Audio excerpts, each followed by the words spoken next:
14 शिकायतें हमारे पास आई थी, जिसमें से 6 को फाइल कर दिया गया और 3 मान्य अदालत में अभी विचाराधीन है और 5 को आगे के लिए रखा गया है।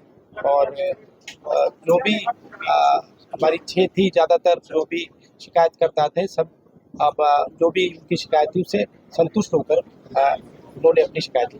डंपिंग जोन के एक बार फिर दोबारा उसके लिए कहा गया है कि डंपिंग जोन वहाँ से हटाकर कहीं भी तुरंत बदला जाए, जिससे कि जो हमारा सरोवर है वहाँ पर इस तरह का एक जो हमारा धार्मिक आस्था से जुड़ा स्थान है, वहाँ पे बाहर के भी लोग बहुत आते हैं और बहुत वहाँ से लोग आने की वजह से उसको वहाँ से हटाया जाए। मंत्री जी, कुरुक्षेत्र शहर के अंदर कॉलोनियों के अंदर बहुत ज्यादा आवारा पशु बाहर से पकड़ते हैं, लेकिन कॉलोनी के अंदर बहुत नुकसान हो चुका है, गाड़ियां तोड़ चुकी है, बिजली के मीटर काफी एक्सीडेंट हो चुके हैं, लेकिन नगर पालिका उस पर कोई संज्ञान नहीं ले रही। बाहर से 2 ट्रैक्टर पकड़ते हैं मेन सड़क से, कॉलोनी के अंदर बिल्कुल ऐसी कैसी।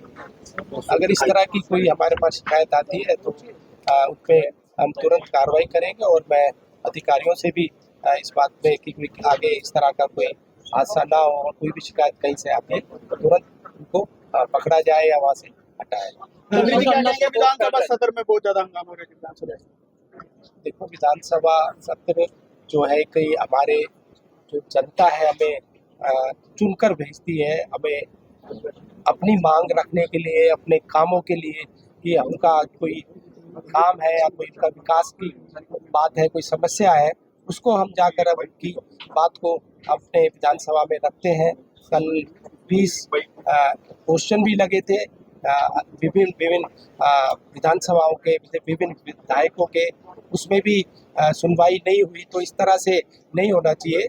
जनता ने हमें चुनकर भेजा है तो जनता के लिए हमें वहाँ जो भी अपनी उनकी मांग है या उनकी कोई भी समस्या है उसको हम वहाँ पे रखें। तो इसलिए विधानसभा सत्र सुचारू रूप से चल रहा है। मंत्री जी, मनीषा मुख पे उसके पिता का बयान आया है कि विपक्ष इसमें इंटरफेयर ना करे, मेरे को मुख्यमंत्री पर विश्वास है। तो क्या कोई इस पे ऐसी उसमें राजनीति नहीं होनी चाहिए। मुख्यमंत्री जी और पूरी सरकार उस परिवार के साथ खड़ी है, उनको पूरा न्याय मिलेगा।